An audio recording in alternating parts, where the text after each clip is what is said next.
What's up, my fellow builders? This is Jay with Brick Change. Thanks for joining me today. So one of the things about collecting sets and building with Legos is I don't keep the sets together. Like, I have tons of sets, but none of them are together. I've built them into other creations over the years, and just usually I'll buy a set just for the pieces. Some of them I'll keep generally together. It depends on the set, but I always make alterations to it.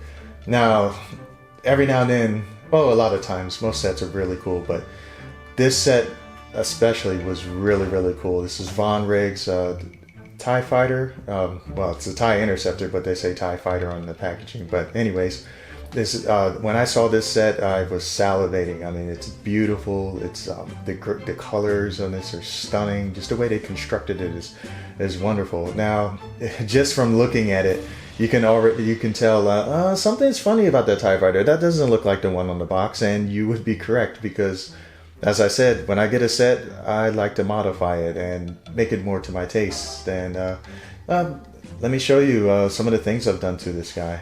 So probably the most obvious, you'll notice the cannons on the vessel. I always feel like the cannons on these ships are a little wimpy.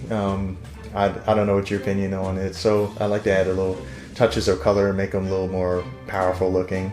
So the quad cannons on the tips, I added these green cone pieces, and then I added cannons on the interior of the wings here, kind of these powerful ship killing cannons right there. I just make it feels like it's a little meaner and more effective in combat type of thing. Next thing you'll notice is probably more these glowing pieces. These are actually little torpedo launchers, little plasma torpedoes that I've placed inside the wingtips. You got a total of 16. Gives this ship a much greater punch. TIE Interceptors in the Star Wars galaxy don't carry missiles. Well, at least the earlier versions. Later versions, they carry concussion missiles, and they also didn't have shield generators or hyperdrives, which gave them a disadvantage for the Rebels. But later on, probably after the Empire, those things were rectified. But in general, it really gave them a disadvantage. So other things I added to it, added more engines on the back. You can see these pieces, these engine pieces here. Added this engine section right here on the back. Give it a little more. Before, there was just kind of wings with nothing really going on back there. It was just assumed an engine was back there, and I was like, let's make it look a little meatier, that there is an engine. Also added 4 quad thrusters engines on each end. Not fully happy with how they are. Just kind of ran out of pieces. The thing with me is I'm always tinkering, so this fighter's not going to stay this way. I'm going to add more stuff to it, and it's going to evolve over the lifetime that I have it. But for now, it's fine. Added hyperdrive engines here. Show you detail inside with blue coiling to show that interior hyperdrive workings on each side. So it really gives it more versatility.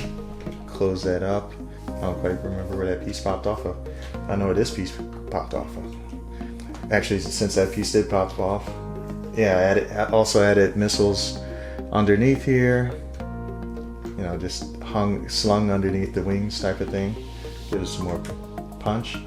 And then you'll notice on the wingtips, I added movable, kind of like automated anti-air turrets on each side. So while if he gets attacked from the rear, the sides, it gives him more versatility. I tried to keep them pretty sleek and low. I don't know, does it ruin the profile for you? Do you think it's too much? Do you think it looks, kind of cheesy? Let me know what you think. It's just my style and how I like to make fighters. It's a pretty, it's a big size fighter, so I thought it needs a lot more punch for what it is. But besides that, structurally what I did for this thing. So when the original set, these wings just really kind of flop all over the place. And what I did is I added some kind of these right angle stud mountings inside here that actually went into this Technic piece here.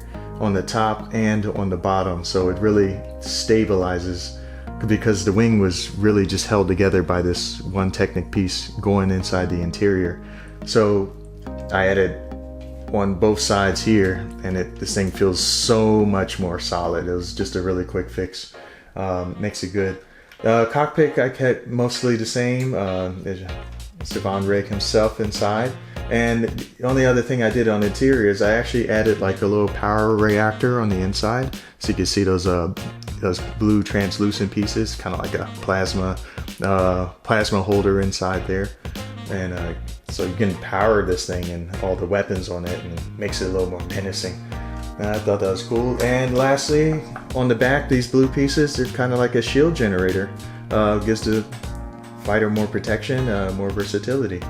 So yeah, that's pretty much it. Thanks for watching this video. I've got more creations from over the years that haven't completely destroyed and taken apart. I've just modified them and made them, beefed them up a little bit. So if you're interested in those type of videos, let me know. If you're like, Jay, you're just ruining the look of the ships, this is blasphemy, you need to keep them all in one piece, stop it. Let me know that too. So, but to each his own, how they like to build them. They're buildable blocks, so I like to build. Thanks for watching, and happy building, everybody.